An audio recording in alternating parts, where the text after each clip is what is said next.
مسئلہ یہ ہے کہ پاکستان اس وقت دو بہت بڑے بحرانوں کا سامنا کر، ایک طرف یہ جو ٹیررزم کا فتنہ یہ سر اٹھا رہا ہے، دوسری طرف جو ہے معیشت کا فتنہ سر اٹھا رہا ہے، اور دونوں چیزوں کا آپس میں تعلق بھی ہے، کیونکہ جب آپ کے پاس معیشت میں پیسے نہیں ہوں گے آپ اپنے سیکیورٹی آپریشن کیسے لانچ کریں گے جس کی ضرورت ہے۔ یہ آپ کی حکومت کو پی ڈی ایم بچا رہی ہے، آپ اسمبلیاں تحلیل کرنے جا رہے ہیں، لیکن یہ اسمبلیوں کی تحلیل اور پھر قومی اسمبلی سے استعفوں کے معاملات کے بعد کیا واقعی نظر آ رہا ہے کہ عام انتخابات کی جانب یہ حکومت جائے، یا پھر یہ صرف آپ کا ہی یہ فیصلہ ہو کہ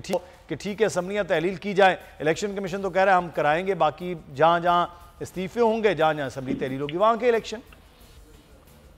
بسم اللہ الرحمن الرحیم۔ اچھا دیکھیں، بات یہ ہے کہ قانونی طور پہ تو یہ بات ٹھیک ہے کہ اگر پنجاب اور خیبر پختونخوا کی اسمبلیاں تحلیل ہوں، قومی اسمبلی سے بھی استعفے دے دیں تو لیگلی تو گورنمنٹ یہ کر سکتی ہے، لیکن یہ کوئی لاجیکل چیز نہیں۔ دیکھیں بات یہ ہے کہ اگر 70% پاکستان میں انتخابات ہوں گے تو ظاہر ہے کہ عقل یہ کہتی ہے کہ پورے پاکستان میں جنرل الیکشن ہونے چاہیے، اور یہی ہمارا مقصد ہے۔ دوسری بات، اس بات کی میں وضاحت کر دوں کہ ہمیں جنرل الیکشن کرانے سے کوئی فرق ذاتی طور پہ تو نہیں پڑتا۔ ہم پنجاب کے اندر بھی ہماری حکومت ہے،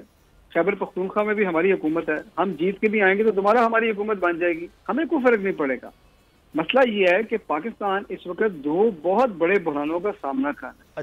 ایک طرف یہ جو ٹیررزم کا فتنہ یہ سر اٹھا رہا ہے، دوسری طرف جو ہے معیشت کا فتنہ سر اٹھا رہا ہے، اور دونوں چیزوں کا آپس میں تعلق بھی ہے، کیونکہ جب آپ کے پاس معیشت میں پیسے نہیں ہوں گے آپ اپنے سیکیورٹی آپریشن کیسے لانچ کریں گے جس کی ضرورت ہے، آپ اپنے جو ٹرائبل ایریاز ہیں اس کی ترقی کیسے کریں گے، تو یہ چیزیں حسان صاحب ایک سوال کا جواب بھی ہے کہ اب آپ کو کہا جا رہا ہے کہ اسمبلیوں میں، کل خواجہ سعد رفیق صاحب لاہور میں خطاب کر رہے تھے، کہہ رہے اسمبلیوں میں آئیں وہاں آ کے بات ہو، کوئی مذاکرات کی بات چیت چل رہی ہے، کوئی بیک ڈور ہوں یا اوپنلی کہ بات چیت ہو کہ ہاں بھائی کچھ دے کی بنیاد پر کوئی معاملات آگے بڑھیں؟ نہیں، دیکھیں بات یہ لینا دینا کیا ہے، ہم کو چور تھوڑی ہے کہ لینے دینے میں ہم کہیں چلو کوئی 4 کیس ہمارے معاف کر دو، 4 اپنے کروا دو، تھوڑے پیسے تم بنا لو تھوڑے ہم بنا لیں، مطلب چوروں سے کیا بات کریں گے؟ الیکشن پہ بات ہونی ہے،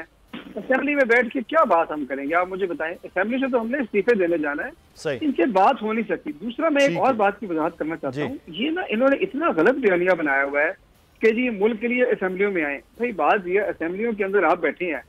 اگر آپ کو ملک کی بہتری کے لیے کوئی قانون سازی کرنی ہے تو کر دیں، ہم تو نہیں آپ کو روک رہے۔ آپ کے پاس فائنانس منسٹری ہے، آپ کے پاس وفاقی حکومت ہے۔ اگر آپ کو یہ ویڈیو پسند آئی ہے تو سبسکرائب کیجئے اور بیل آئیکن کو پریس کیجئے۔ حقیقی آزادی کی جنگ میں بول بھی کپتان کے ہم قدم، الیکشن کراؤ ملک بچاؤ کی لائیو ٹرانسمیشن، دکھائی لمحہ بلمحہ صورتحال،